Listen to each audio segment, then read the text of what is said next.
Is it true that you are what you eat?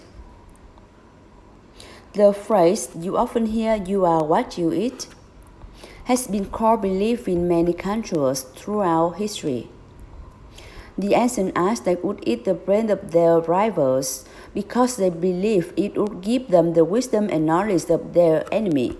In India, some cultures do not eat onion and garlic because they believe foods with strong odor lead to aggressive and offensive behaviors.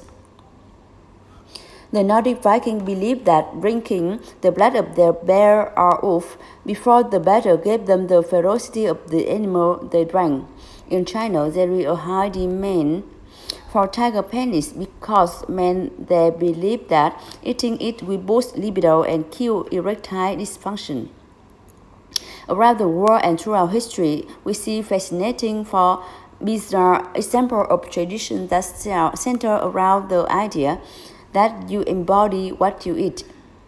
Today, most of the mythical beliefs have faded away, but there is still much of validity to the phrase "you are what you eat."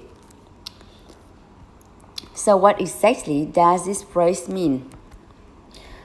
Today, Harold Cronick have explained that to us, considering the thousands of pages of highfalutin academic and philosophical discourse written on the topic. The meaning of the phrase is pretty simple. If you eat crappy food, you are going to feel crappy. If you eat healthy food, then you will feel and look healthy. You are what you put into your body. Now let's take the grasp of this "you are what you eat" message and look at it more closely through a scientific lens. What you eat means even the composition of your cellular membranes. That's right. All the way down to the tiniest building block of your entire body, those little blocks that build your bones, your organs, your muscle, and your brain. You are what you eat.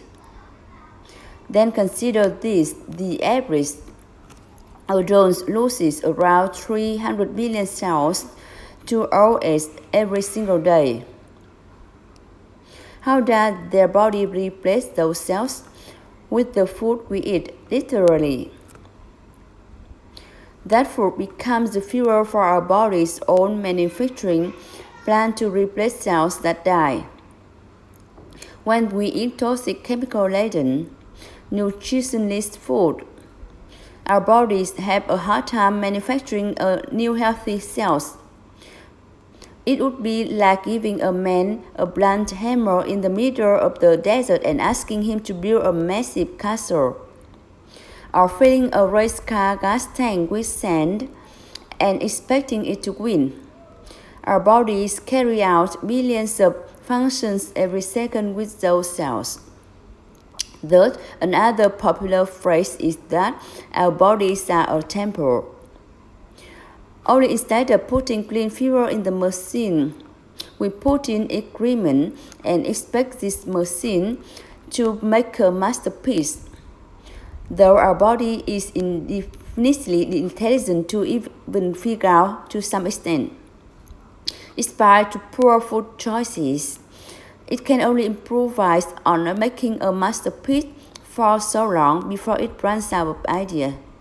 Eventually, eating processed junk food will lead to your cell becoming processed junk. Genetically modified food equal to genetically modified you. So, drink clean water. Eat more fresh vegetables, fruits, nuts, and seeds.